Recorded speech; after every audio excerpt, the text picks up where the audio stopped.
আপনি কি ভুলের ঊর্ধ্বে? সমালোচনার জবাব আপনি দেন না কেন?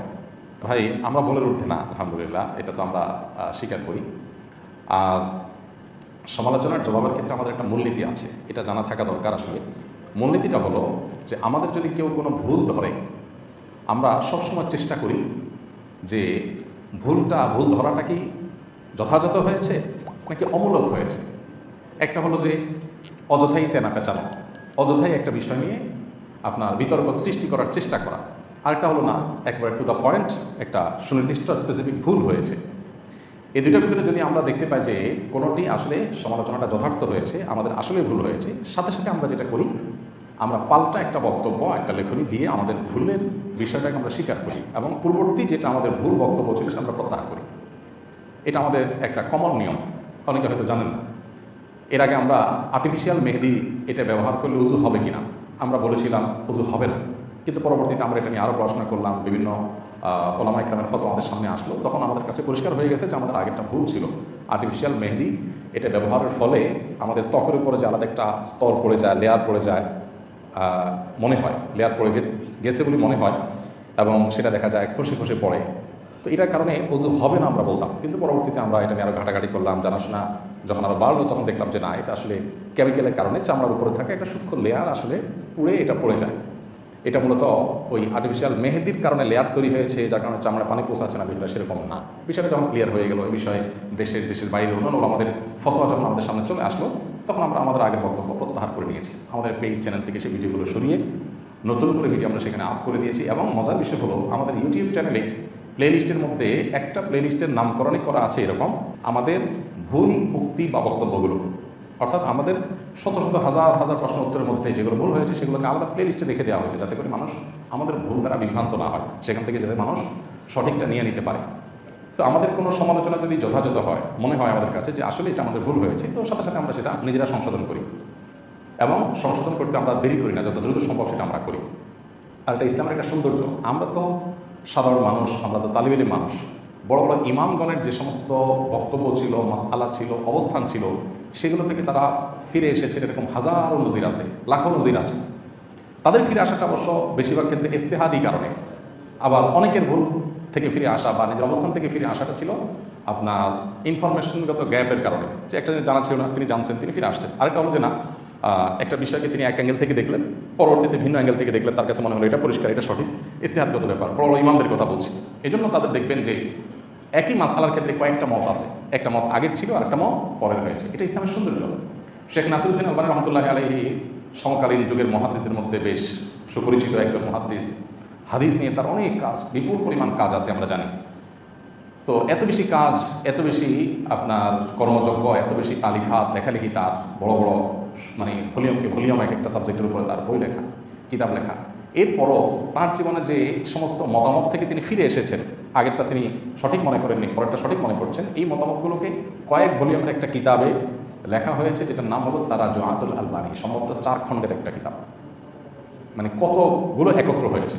তো এটা ইসলামের সৌন্দর্য। আমাদের কোনো ভুল কেউ ধরলে, প্রশ্নকর্তা ভাই যেরকম মনে করছেন যে আমরা কোনো পাত্তা দিই না, আসলে ব্যাপারটা সেরকম না। কোনো ভুল যদি মনে হয় যে আমাদের আসলে ভুল হয়েছে, ইনফরমেশন একেবারে সুস্পষ্ট ভুল, আমরা সেটার সাথে সংশোধন করি। এরকম নজর আপনি আমাদেরকে যারা নিয়মিত ফলো করেন তারা দেখবেন যে অহরহ আমাদের এই যাবৎ প্রশ্নোত্তরের সেশন যেগুলো হয়েছে আমাদের পেজে লাইভ অনুষ্ঠানে, 200, এখন প্রায় 250-র মতো, 250 হতে যাচ্ছে পর্ব। তো প্রত্যেকটা পর্বে যদি এভারেজে আমরা 50 থেকে 60টা প্রশ্নের উত্তর দিই, সেক্ষেত্রে কত হাজার প্রশ্ন হয়। আর অন্যান্য যত প্রশ্নোত্তরের সেশন আছে সব একসাথ করলে হয়তো আমাদের 20-30 হাজার প্রশ্ন উত্তর পর্যন্ত মিনিমাম দেওয়া হয়েছে। এই 20-30 হাজারের ভিতরে আমাদের 20-50টা বা 100-150টা মাসআলাতেও ভুল হওয়াটা অস্বাভাবিক নয়।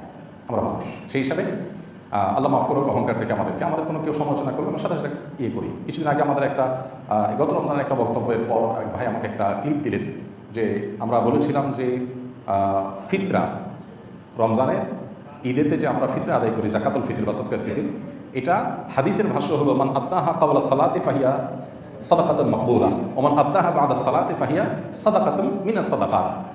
ফিতরা এটা যদি কেউ ঈদের নামাজের আগে দেয় তাহলে আল্লাহর কাছে গ্রহণযোগ্য হবে, আর ঈদের নামাজের পরে দিলে এটা সাধারণ দান হয়ে যাবে, মানে ফিতরা হবে না। এটা ছিল আমার বুঝ, সেই অনুযায়ী আমরা উত্তর দিয়েছি। পরে এক ভাই আমাকে একটা লিঙ্ক দিলেন যে না, এটা সম্পর্কে অন্যান্য ইমামদের বক্তব্য ভিন্ন। প্রায় সব ইমামরাই বলেছেন যে পরের দিন আদায় হবে, অবশ্যই সেটা অনুত্তম হবে, আল্লাহর কাছে সেটা উত্তম নয়, সুন্নাহ নয়, সেটা নিয়ে অনেক কথা বলা যায়, কিন্তু আদায়ই হবে না ফিতরা, ব্যাপারটা সেরকম ইমামরা বলেন নাই। পরে আমরা দেখলাম যে হাদিসের বিভিন্ন ব্যাখ্যা ওলামা একরাম করেছেন, আমরা সেটাকে সাথে সাথে প্রত্যাহার করে পাল্টা বক্তব্য দিয়েছি। তো এটা আমাদের একটা রুটিন কাজ, যেটা হয়তো অনেকে জানেন না, এই জন্য মনে করেন যে আমরা বোধহয় কোনো সমালোচনার আমলে নেই না, আমরা বোধহয় সব জানতা সমস্যার ভেবে বসে আছি। না, আমাদের ভুল ধরলে কেউ আমরা খুব শ্রদ্ধার সাথে সেটাকে মেনে আমরা স্বীকার করি, তবে ওইটা নিয়ে খুব বেশি হইচই করার কোনো প্রয়োজন আছে আমরা মনে করি না। ভুল কে ধরলো এটা ব্যাপার না। অনেক এই যে ফিতরা বিষয়টা, যে ভাই ভুল ধরেছেন এই ভাইকে আমি চিনি না এবং পরিচিত কোনো মুখ না, একজন সাধারণ কোনো আলেম, আলহামদুলিল্লাহ যখন লিঙ্কটা আমাদের কাছে আমরা তাকিদ করলাম, দেখলাম হ্যাঁ ওনারটাই সঠিক, আমার সাথে সাথে স্বীকার করে নিয়েছি। তো এটা তো ইসলামের সৌন্দর্য, আলহামদুলিল্লাহ। এক্ষেত্রে আমরা কোনো বাস বিচার করি না। আর যে ভুল আমাদের কাছে মনে হয় যে এটা আসলে ভুল না, যে ভুল ধরাটা আমাদের কাছে মনে হয় আসলে ভুল না, এটা হলো তেনা পেঁচানো, এটা হলো অহেতুক একটা বিষয় বোঝার পরও আপনার সেটাকে নিয়ে জাস্ট একটা বিতর্ক তৈরি করার চেষ্টা, সেটাকে আমরা ইগনোর করে যাই। কারণ আমি যদি কোনো কিছু ভুল না করি, কে বললো না বললো কি বললো এটাতে আমার কিছু আসে যায় না। আল্লাহ দেখবেন আমার অন্তরের হালত। আল্লাহ যদি দেখেন যে না আমার নিয়ম ঠিক আছে, আমার বলা ঠিক আছে, কেউ এখান থেকে ভুল ব্যাখ্যা, ভুল অর্থ, মিনিং দাঁড় করে তার মতো কেউ কিছু যদি কেউ কিছু করে, এতে আমাদের চিন্তার কোনো কারণ নাই। ইয়া আইয়ুহাল্লাযীনা আমানু আলাইকুম আনফুসাকুম লা ইয়াদুররুকুম মান দাল্লা ইযা ইহতাদাইতুম। আল্লাহ বলেছেন তোমরা নিজেরা যদি হকের উপরে থাকো, তাহলে তোমার কথার ভুল ব্যাখ্যা দিল কেউ, অথবা কেউ নিজে গোমরা হয়ে সে তোমার কোনো বিতর্ক সৃষ্টি করার চেষ্টা করলে তোমার কিছু আসা যাবে না। তুমি নিজে ঠিক আছো কিনা, বাইনা কমিন আল্লাহ, তুমি ক্লিয়ার কিনা, তুমি আল্লাহর কাছে পরিষ্কার কিনা যে তুমি যা বলেছ সেটা তোমার ইন্টেনশন কী ছিল, নিয়ত কী ছিল, তোমার মন্তব্য সঠিক ছিল কিনা, তুমি সঠিক আছো। আরেকজন সেটা নিয়ে ঝামেলা তৈরি করার চেষ্টা করছে, কথা বাড়ানোর চেষ্টা করছে, এটা তোমার কিছু হবে যাবে না। তো আমরা এই উসুলটা মেনটেন করি। যদি মনে হয় ভুল পরিষ্কার, সেটা আমরা সাথে সাথে ক্যাচ করে নিই। আর যদি মনে হয় ভুল নয়, তখন আমরা আনিল জাহিলি, আমরা এত উপর আমল করি, আমরা সেটাকে ইগনোর করে নিজের মতো কাজ করে যাই। এবং এই পদ্ধতিটা ডক্টর আব্দুল্লাহ জাহাঙ্গীর রহমতুল্লাহের কাছ থেকে মূলত আমি হাতে কলমে শিখেছি। স্যারকে বলতে শুনতাম, স্যার বলতেন যে দেখেন, জবাব দেওয়ার পিছনে যদি আমরা সময় ব্যয় করি তাহলে আমরা কাজ করতে পারবো না। কারণ দেখা যাবে যে আজকে একজন একটা বলবে, কালকে আরেকজন একটা বলবে, তখন এটা কিছু মানুষ একটা কাজ বানিয়ে নেবে অহয়তো কোনো কারণ ছাড়াই, শুধুমাত্র আপনার সময় নষ্ট করার জন্য। শয়তান আপনাকে আরেকটা কাজে ফোকাস নষ্ট করে এঙ্গেজ করে রাখার জন্য আপনাকে এই কাজে লাগাই রাখবে, কোনো দরকার নেই। আমার যদি ভুল হয় আমি সাথে একটা কারেকশন করে সামনে আগাবো, ভুল না হয় নাই, অহেতুক একজন মানুষ পেঁচাচ্ছে, আমি সেটা ইগনোর করে চলে গেলাম। এই মূলনীতিটা জীবন চলতে আমাদেরকে অনেক বেশি সাহায্য করবে, বিশেষ করে আমাদের জীবনে প্রোডাক্টিভিটি বাড়াতে, জীবনের সময়ের অপচয় রোধ করতে অনেক বেশি সাহায্য করবে। আমরা অনেকে দেখবেন সোশ্যাল মিডিয়াতে বিতর্ক নিয়ে পড়ে থাকি, একেবারে দিনকে দিন, ঘন্টায় ঘন্টা, উদ্দেশ্যহীনভাবে। এর অর্জন কী, এখান থেকে আমার প্রাপ্তির কী হবে, অপ্রাপ্তির কী হবে, আমার লাভ কী লস কী, এই যোগটা আমার আমাদের করার মতো সুযোগ হয় না। আমাদের বেশিরভাগ এনার্জি নষ্ট হয় অন্যের পেছনে। আমার নিজের প্রোডাক্টিভিটির জন্য, আমার জীবনে বারাকা লাভের জন্য, আমার জীবনের অ্যাচিভমেন্টের জন্য, আমার গোলগুলোকে সাকসেস করার জন্য আমরা যতটা ফোকাস দিই, এর চেয়ে বেশি দেই হলো কে কী করেছে, কে কী বলেছে, এগুলোর পেছনে, যার কারণে আমাদের জীবনে অনেক কাজ করার সুযোগ হয় না। এই জন্য ভাই এই মূলনীতিটা আমার তো মনে হয় যে আমরা অন্যরাও যদি অনুসরণ করি তাদের জীবনের কাছে লাগবে।